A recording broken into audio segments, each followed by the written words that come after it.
Hey y'all, so jumping right into it, I'm showing y'all the supplies that I used for my hair or my retouch. Please use a neutralizing shampoo and a moisturizing shampoo because that is essential when you're using permanent color. These are the tools, the bowls, and Vaseline for a barrier. And I'm just detangling my hair. Pretty self-explanatory. Hyping myself up because I was a little nervous, not gonna lie, y'all. But yeah. So just basing my hairline just to make sure. And side note, I don't know how y'all not using a mask because just when I opened it, my eyes started watering and I was just like, I need a mask to cover my nose, my mouth. So yeah, and here I am just applying the color, making sure to not apply the color to my roots first because as we all know, or some may not know, but when you add the color to your roots first, that will process faster because of the heat coming from your scalp. So try your best if you're doing it for yourself to do it at least an inch away from your scalp and then go back in and then, work the color through and then going back to the roots towards the end.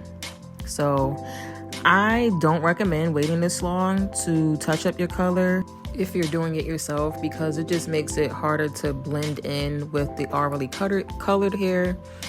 So as you see after I wash out the video, or you will see later on in the video, I was a little scared of my ends over processing, so I did actually end up not letting the color on my ends sit long enough.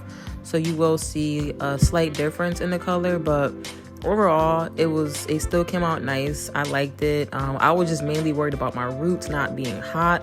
Hot roots are when your roots are over processed, so that was my main concern, and they didn't get hot, so I was satisfied.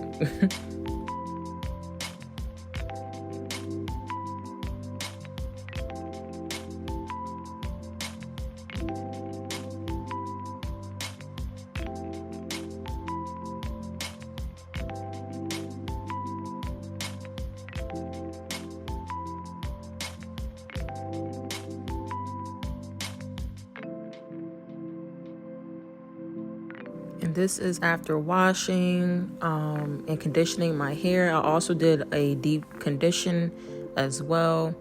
So you see the color and the ends, like I was mentioning, how they're a little lighter because I didn't let the color sit long enough. But, it's not a big deal. And this is when my hair is blow dried. And this is the next day. I didn't do too much to my hair because I knew I was going to do a sew-in, which you will see the video of that soon. But I love the color. I love the way it came out.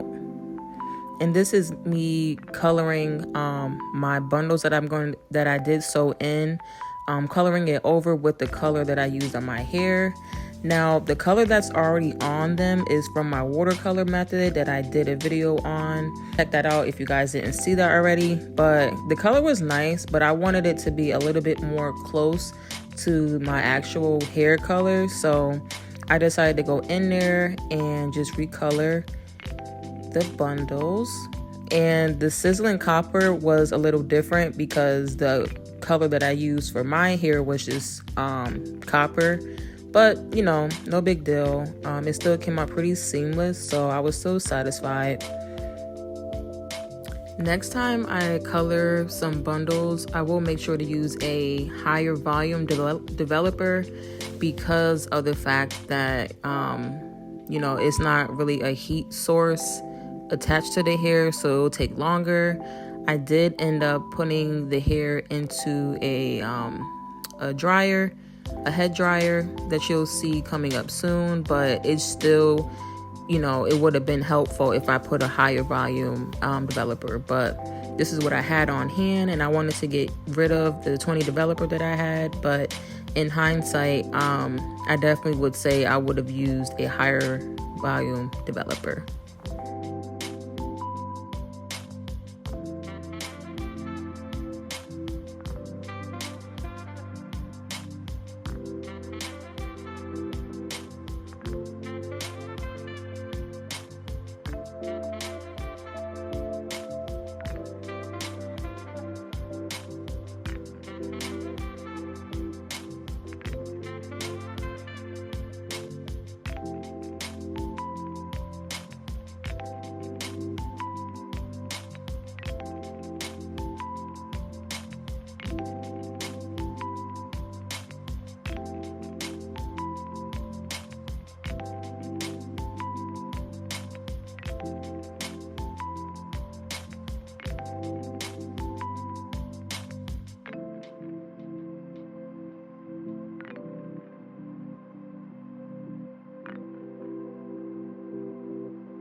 So at this point, I started to panic a little bit because I realized I was running out of color.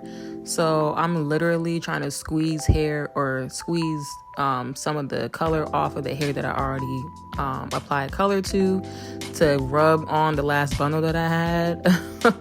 Because I thought I had enough, but one thing about color, you just never know. So it's always best to have way more than you may need because of situations like this. But, like I said, I had this color for a while, so I wasn't expecting the color weave. But I made it work as best as I could. So yeah, just whenever you decide to color your hair, just make sure you have more than enough.